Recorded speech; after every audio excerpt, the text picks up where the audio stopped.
I was on the train into the city on some business, and I was doing some research on some places to, ghost hunt, contact the dead, and found out Houdini was buried right in the city. So it'd be interesting to do a historical figure and who else to try to contact after death, and the great Houdini. Scott came up with this great idea of go seeing Houdini. He found out that on the train when he was going to Manhattan that there was somebody talking about Harry Houdini, and he said, well, let's go there for a ghost hunt. And I said, well, it's a challenge. And me personally, it was something that I really wanted to do because I was always like an amateur magician. So seeing Harry Houdini was more than a ghost hunt to me. It was something very special. I basically got the idea through inspiration of Shawn Schildgen's project that he was doing previously with Houdini. And naturally, in the supernatural world, Houdini's name obviously is prominent, and who wouldn't want to try to engage him in some way, shape, or form? Houdini, the greatest showman that ever walked this earth, died October 31st, 1926. Prior to his death, he was seeking out and exposing fraudulent spirit mediums.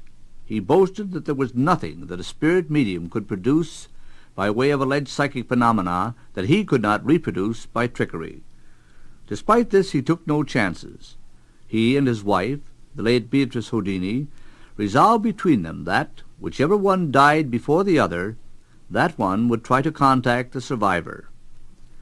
They further agreed upon a secret code. This was decided upon to prevent fraudulent mediums or magicians from claiming that they were able to contact either one of the Houdinis. It was further agreed that the survivor would use every type of conceivable seance to contact the deceased. That, once each year, on the anniversary of the death, the survivor would hold a small gathering of friends so that some message might possibly be heard. All attempts were to be discontinued after 10 years. Houdini died first. His widow did not succumb until 1942. For 9 years after Harry Houdini's death, she tried to reach him. Once she seemed to believe that Arthur Ford, the celebrated spirit medium, had actually reached her husband. Later, she decided she had been mistaken, that Mr. Ford had not received the real code message. There were, during those years, almost daily reports of Houdini's spirit visiting mediums all over the world, but not a single instance could actually be proven. It is notable, however, that Houdini definitely did not contact the one living person he had loved most, his wife. Yeah, the history on Harry Houdini, it's one of those, everybody's heard of him, more of a, as far as the escape artist, and trying to debunk some of the fake, fortune tellers of the time. Yeah, I love magic. I love not only watching it, and I think Scott said Penn and Teller was one of his favorites, and that was definitely one of mine. They really picked it up. There's a lot of great magicians out there, but the whole illusion within itself is just, it's entertainment. And that's what these guys are. They're great entertainers. And Houdini was obviously the best. What I wanted to accomplish by going to Houdini was to put to rest the idea that he was able to communicate with the living and dead. So I wanted to certainly see if that legend was in fact true. When we went to see Houdini, we did have some goals. One of them is basically we wanted the code. Houdini and Bess had a code word, and if one were to die, the other would go to a medium and have a code word come through the medium to let the other know that they're still alive. And that was really the goal, is to go get the code, go to Bess, let her know that Houdini was alive, and then come back to Houdini and let him know, but we didn't get the code. Overall, I think we visited Houdini 3 times. One to get the code. The second time was after Bess, after we went to visit his wife. And the third time was to go back and prove some theories. He was very responsive to us once he knew what we were doing. When we got there at Harry Houdini's grave, and we definitely wanted to contact the great Harry Houdini. He's always said if there was a way of coming back, that he would be able to come back. So that was the goal, to see if he could come through.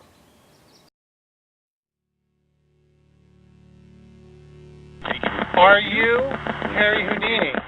Can you once again try that? Can you try to say the word magic?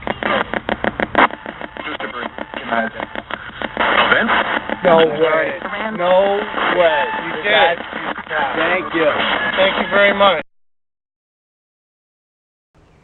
How did I feel about getting Houdini's voice? We were shocked and amazed. We couldn't believe it. I mean, of all people to speak to us through that ghost box, of course, Houdini made his presence known, and now we have to share this with the world. I think as far as investigations go, I mean, it was one of the top ones. I mean, we got a lot of information.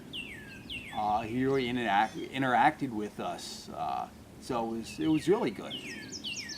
Yeah, we're looking at an iconic figure, and with him being the showman that he is, that personality really expresses itself, from beyond the grave, and that's something that, in our experience, that we've noticed, that people who had large personalities in life are easier to communicate with.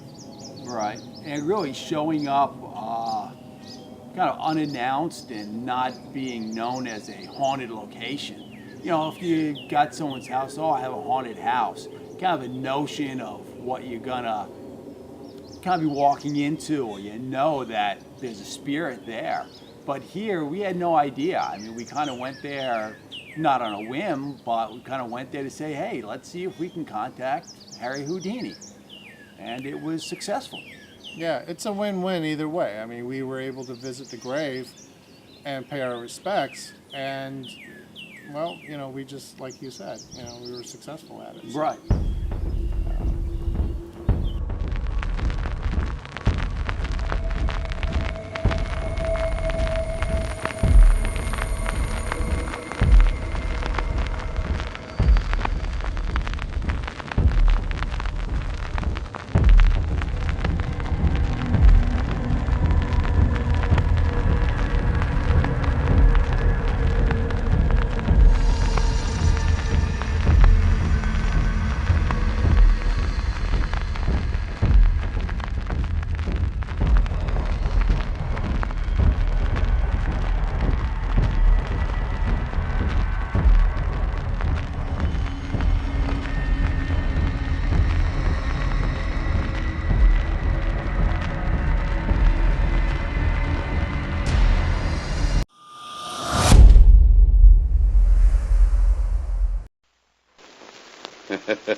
Hello, folks. How y'all today?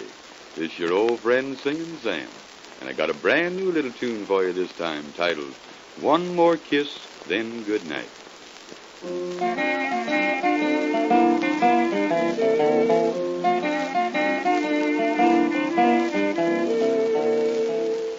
It's midnight, two sweethearts standing by a doorway, and it's time to say goodbye. He whispers, let's linger just a little while. Then she answers with a sigh. One more kiss, then good night, dear. One more thrill of delight, dear. Through the long night of rest, may my dreams be caressed by the one I love the best. One more kiss, then...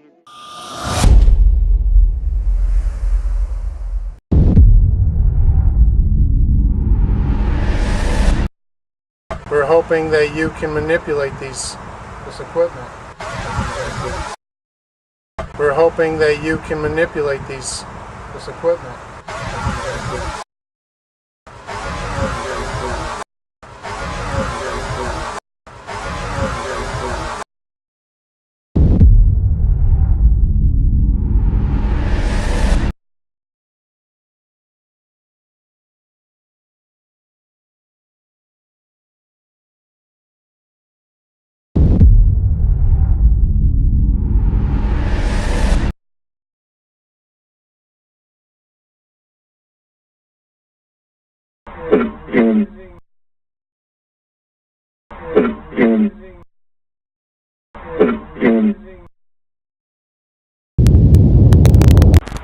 Mr. Wise, this question is directed to you.